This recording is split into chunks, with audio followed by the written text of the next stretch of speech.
Hi.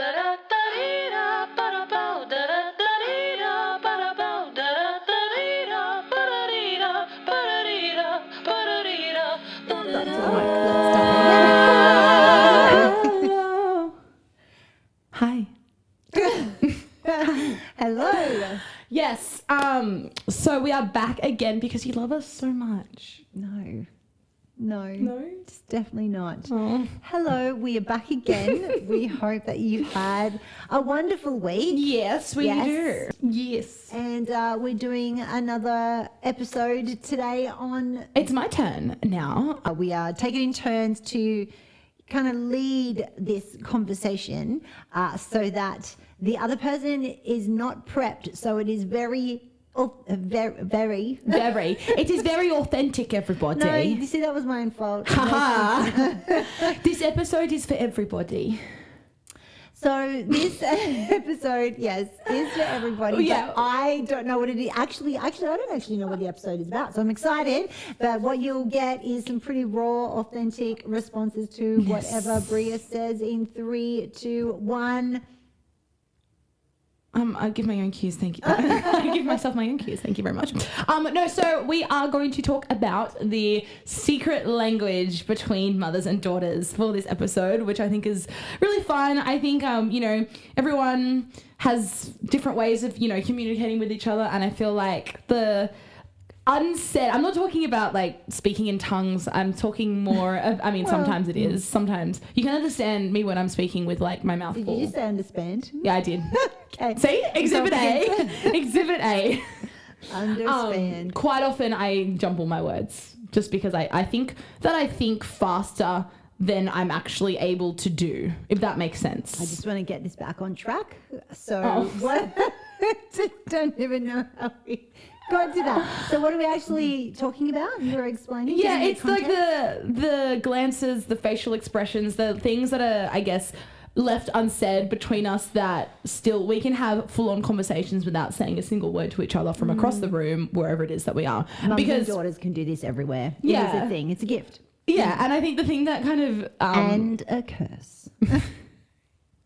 The thing that gave me this idea was actually quite funny because Mum handles instructor trainings across different places, and there was this one training session that we went to, and I don't, like, when you are an instructor of something, you are at a certain level, right? And one of the requirements for this place is that you need to be 2 levels above the level that you teach.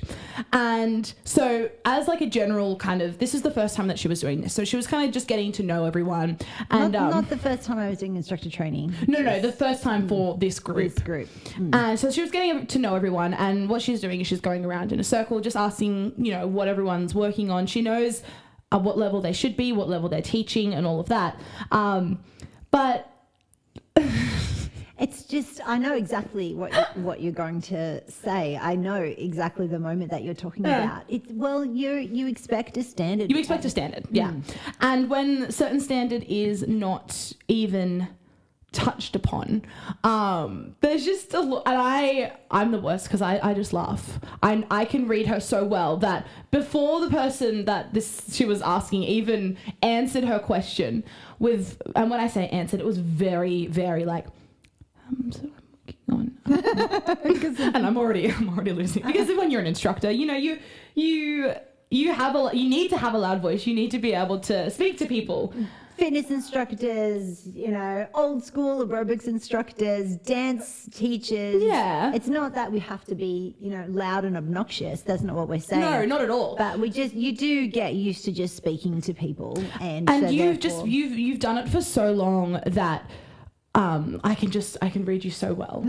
And as soon as this poor person opened their mouth, well, no, I was just. Oh, you would just not. I'm not blaming you. I think it was hilarious. I would have done the same thing. But it was the side glances that we knew. The question was, what are you working on? Yeah, and so she was doing it to me as well. So is that the moment you're talking about? So I answered the question as well. I'm like, I'm working on my flexibility. I'm working on these like triple flippity flip things. And yeah, then she goes to the next person, and when I guess like things that you're working on are things that are that don't necessarily come naturally to you. And when you're at a certain level, there are certain things tied with that level that you should be working on. But when you're working on things that are like 3-4 levels below what you actually should be teaching, there's a bit of a problem there. And there are certain disciplines, but we're obviously talking about dance, and there are certain disciplines where, and I would imagine, and I certainly can't speak from an authority here, but things like circus and gymnastics would be the same. If you are not so skilled and experienced at a much higher level than the people that you're training, then there's a problem. But you're also used to training people at a high level as well. So I just find it very funny, and the looks, and I can't look at her. I just can't, because I know what she's saying and what the question she's was, thinking. what are you working on? And this person was working on something that they should be teaching. That they're teaching, and so the fact that they can't do that is actually a little bit worrying.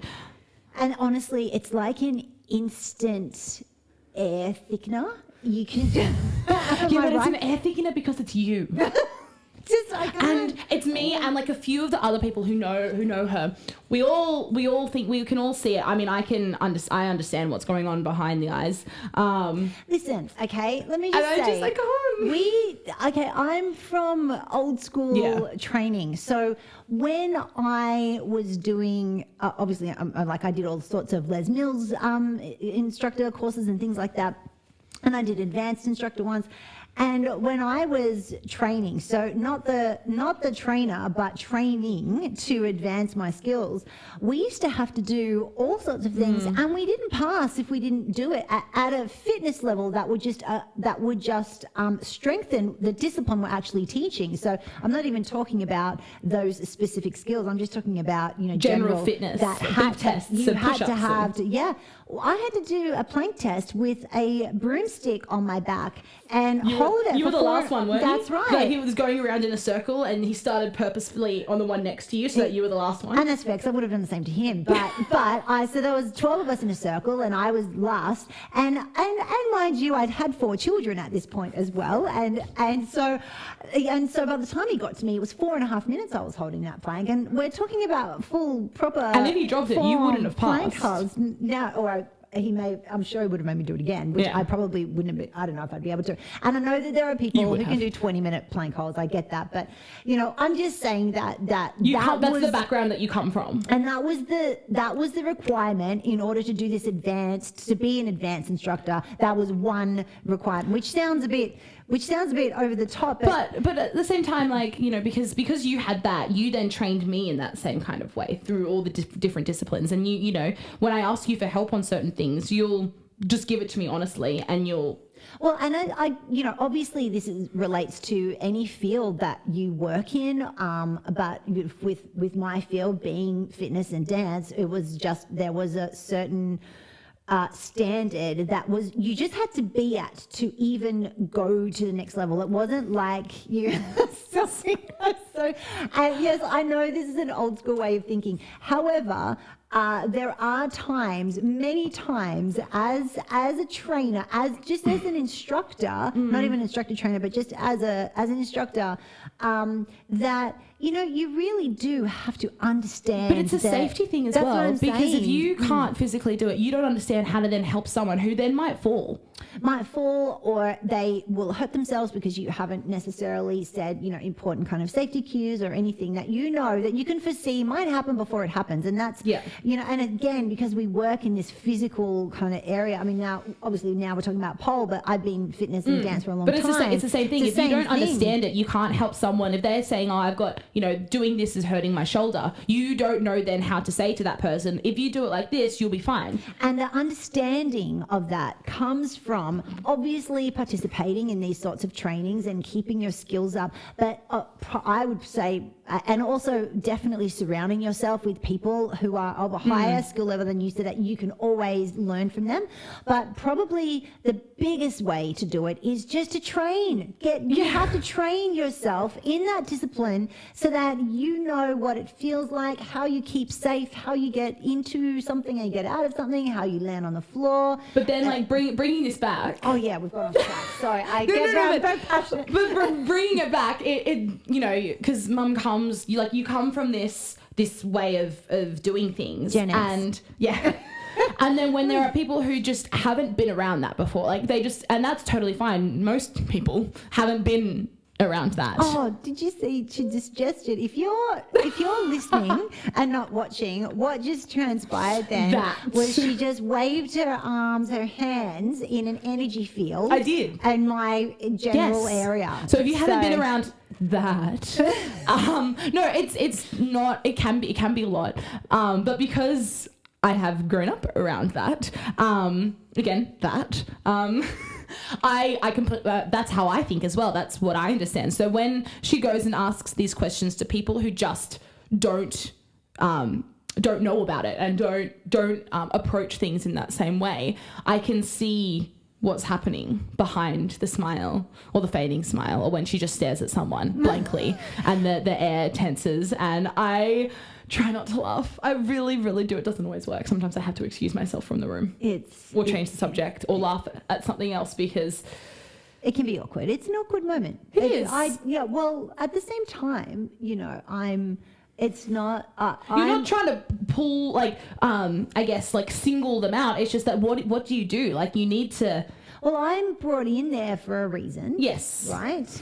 And I'm brought in there often because instructors or who has asked me to come in and do this training expects me to do that. Expects me to get their team to a certain level. And so, you know, I have to ask the uncomfortable questions. And you realise when people aren't at the level that you expect, you've got a lot of work to do, and you can just see that. Well, again, though, the number one thing that it comes down to in this field is keeping people safe. Yeah, 100%. And so that's why. But also, I just feel like as a teacher, it's expected. You know, please correct me if I'm wrong. And I mean a teacher in anything. Okay, you have to know and train your discipline, whatever that is, however that is for you. You know, if you're helping people, mentoring people, looking after people, you have to understand and train in your discipline. And when it comes to the physical world, there's an element of just that should be there. I mean, there's an element of strength and fitness and body awareness that just should be that you can relate to your students and help them, because it's all about helping your students 100% with their body, you know, keep them safe and free from injury. And also at the same time, we have to develop their strength, their mobility, and their body awareness as well. And we can't do that if we don't train at a high level. And I just want to point out, at a high level, obviously now being in the pole world, I do not consider myself an extremely high level of pole, because there's like an elite area of pole that is just unfathomable. They are incredible athletes, and I'm just of an age where I just go, I don't want to. But what that means is that I will never teach someone those things because I'm not training at that level, right? So that, you know, it does.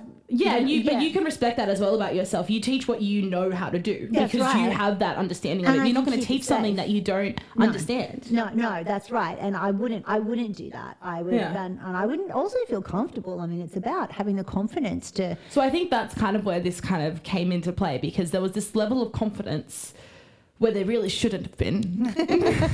Yes, well, let's just say I had to write reports, individual assessments, and it didn't go down well. Well, you know, it's the person who brought me in needs honesty, so that's what I give. Yeah, and I think bringing it back to the topic of this episode. We got a bit off track there. It's so easy for us to get off track when it comes to this stuff, though, because it is such a huge part of what we do.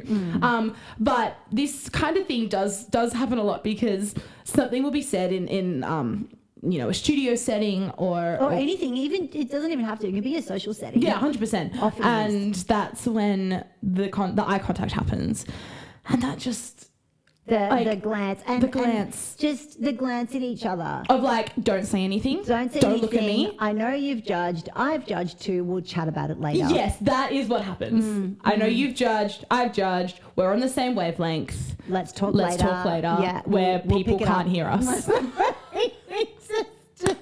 And often it's the car on the way home. Oh my God. Okay, so that's a great. No.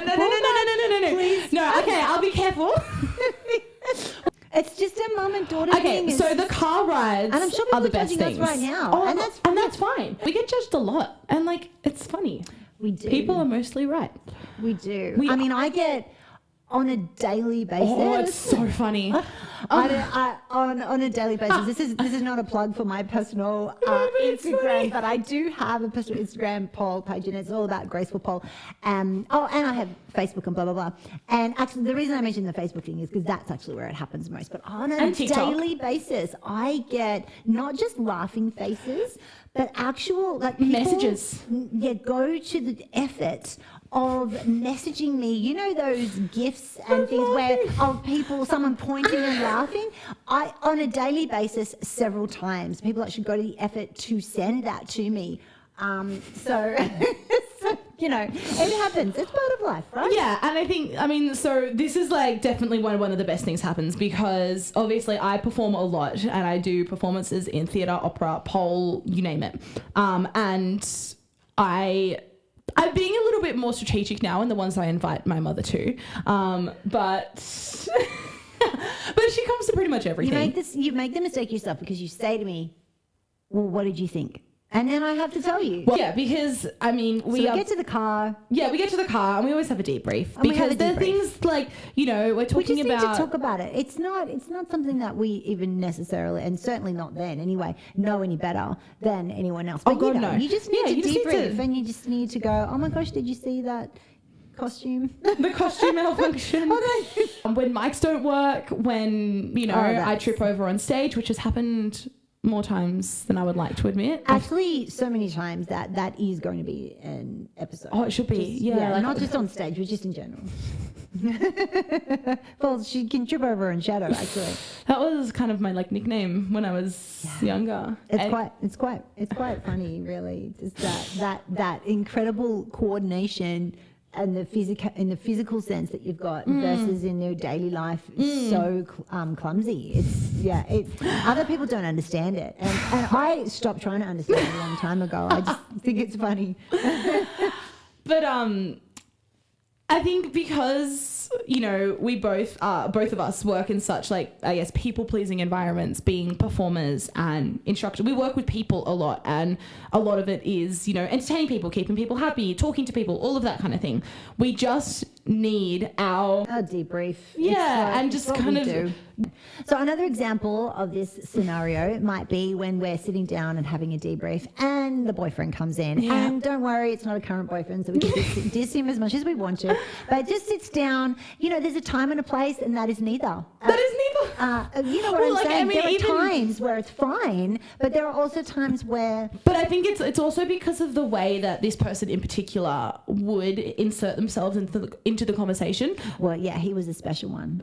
I shouldn't say that. Can't say special. He was unique. That's any better. Let's leave that at that. But no, but it was just the way in general. We're not saying that they're not welcome to come in, but there are times where they're not. And there's a thing called the ick, and that's when you start to get the ick. Oh well, that's a whole other whole other episode. But this is me definitely starting to get because I remember, and then in this conversation, he then turned our conversation onto him.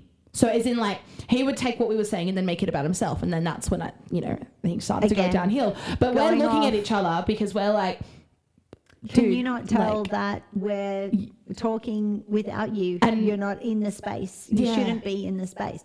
And but it's not just there's the ex-boyfriend. There's just times, and so that's why we often do the car debrief. Because no one can interrupt the car when we're going 100 miles down the hour. Down the hour. 100 miles, 100 kilometers down the highway. Wow. We debrief with friends. We do have friends that we do have friends, guys. It's funnily enough. Friends that we debrief. But the friends that we debrief with are friends that we've had for like, what? Is it like 17 years now? So they understand. They debrief as well. Yes. And again, it's another mother-daughter It's another mother-daughter situation where they debrief as well. It's a mother-daughter thing. We 100%. have to debrief. We go out, something happens, we do the glance, we understand, we'll chat later, let's wait till then. And I think it's always been in play because this I guess understanding of each other, there was the best explanation or example that I have for this is when I was a bit younger. It was a high school thing and I was having issues with a teacher. And I knew that the parent-teacher interviews were coming up. And I know my mother very, very well. And I told her what happened, obviously. And, sometimes I'm like, look, just leave it a bit. But this time I didn't say anything because I knew that she would handle it for me. This teacher had issues with me. I wasn't even that bad that year. No. It wasn't about that. It was about a project that they had to do. And long story short, internet failed. Bria's project, right, was she had contacted some kind of company organisation overseas in Africa. Where I can't remember where in Africa. Can you remember? No, I can't. But it was like the chairman of this water foundation, right? Because that was the whole project. Anyway, Bria had arranged a Zoom meeting for the time of her project to speak with this man. Although, funnily enough, Zoom wasn't a thing back then.